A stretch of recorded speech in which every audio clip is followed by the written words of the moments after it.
യോശുവയുടെ പുസ്തകം 1-ാം അധ്യായം. കാനാനിൽ പ്രവേശിക്കാൻ ഒരുങ്ങുന്നു. കർത്താവിൻ്റെ ദാസനായ മോശയുടെ മരണത്തിന് ശേഷം അവൻ്റെ സേവകനും നൂനിൻ്റെ പുത്രനുമായ യോശുവയോട് കർത്താവ് അരുളിച്ചെയ്തു: എൻ്റെ ദാസൻ മോശ മരിച്ചു.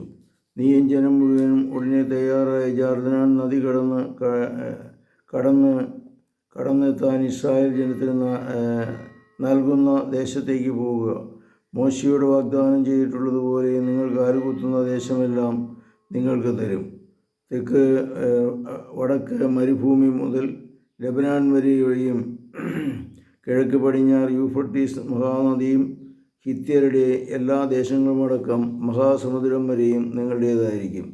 നിങ്ങളുടെ ആയുഷ്കാലത്ത് ഒരിക്കലും ആർക്കും നിന്നെ തോൽപ്പിക്കുവാൻ സാധിക്കുകയില്ല.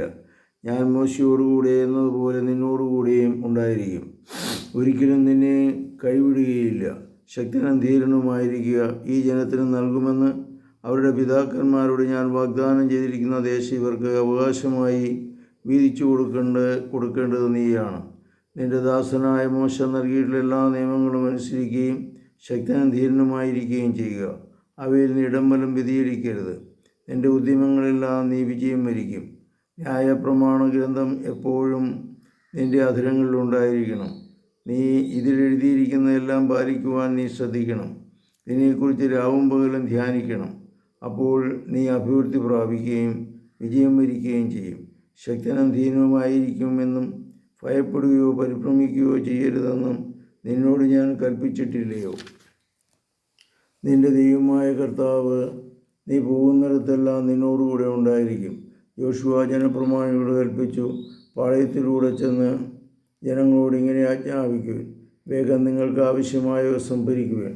നിങ്ങളുടെ മൊത്തമായ ദൈവമായ കർത്താവ് നിങ്ങൾക്ക് ആവശ്യമായി നൽകാൻ പോകുന്ന ദേശം കൈവശപ്പെടുത്തുവാൻ 3 ദിവസങ്ങൾക്കുള്ളിൽ നിങ്ങൾ ജോർദാൻ കടക്കണം.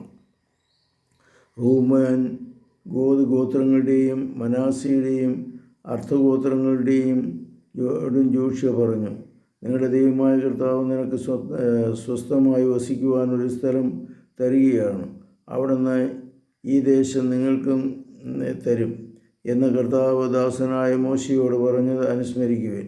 നിങ്ങളുടെ ഭാര്യമാരും കുഞ്ഞുങ്ങളും കന്നുകാലികളും ജോർദാനക്കരെ മോശ നിങ്ങൾക്ക് നൽകിയ ദേശത്ത് വസിക്കട്ടെ. എന്നാൽ നിങ്ങൾ കരുത്തന്മാർ ആയുധം ധരിച്ച് നിങ്ങളുടെ സഹോദരന്മാർക്ക് മുമ്പേ പോകണം. നിങ്ങളുടെ ദൈവമായ കർത്താവ് നിങ്ങൾക്കെന്ന പോലെ നിങ്ങളുടെ സഹോദരന്മാർക്കും ആശ്വാസം നൽകും. അവിടുന്ന് നിങ്ങൾക്ക് കൊടുക്കുന്ന ദേശം അവർ കൈവശമാക്കുകയും ചെയ്യുന്നതുവരെ നിങ്ങൾ അവരെ സഹായിക്കണം. അനന്തരം മടങ്ങി വന്ന ജോർദാനക്കരെ കിഴക്ക് വശത്ത് കർത്താവിൻ്റെ സമ്പന്നമായ ദാസനായ മോശ നിങ്ങൾക്ക് അവകാശമായി തന്നിരിക്കുന്ന സ്ഥലത്ത് വസിച്ചുകൊള്ളുകയും. അവർ യോശുവയോട് പറഞ്ഞു: നീ കൽപ്പിക്കുന്നതെല്ലാം ഞങ്ങൾ ചെയ്യാം. അയക്കുന്നിടത്തെല്ലാം ഞങ്ങൾ പോകാം. മോശയെ എന്ന പോലെ ഞങ്ങൾ എല്ലാ കാലങ്ങളിലും നിന്നെ അനുസരിക്കും. നിന്റെ ദൈവമായ കർത്താവ് മോശയോടുകൂടെ എന്ന പോലെ നിന്നോടുകൂടിയും ഉണ്ടായിരിക്കട്ടെ. നിന്റെ ആജ്ഞകൾ ധിക്കരിക്കുകയും നിന്റെ വാക്കുകൾ അനുസരിക്കാതിരിക്കുകയും ചെയ്യുന്നവൻ മരിക്കണം. നീ ധീരനും ശക്തനുമായിരിക്കുക. ഇത്രയാണ് ഈ വീഡിയോയിലുള്ളത്. കർത്താവേ, ഞങ്ങളെ അനുഗ്രഹിക്കണമേ. പരിശുദ്ധ പരമദിവ്യകാരുണ്യത്തിന് നേരവും ആരാധനയും സ്തുതിയും പുകഴ്ചയുണ്ടായിരിക്കട്ടെ. ശംശിയായിരിക്കും സ്തുതിയായിരിക്കട്ടെ.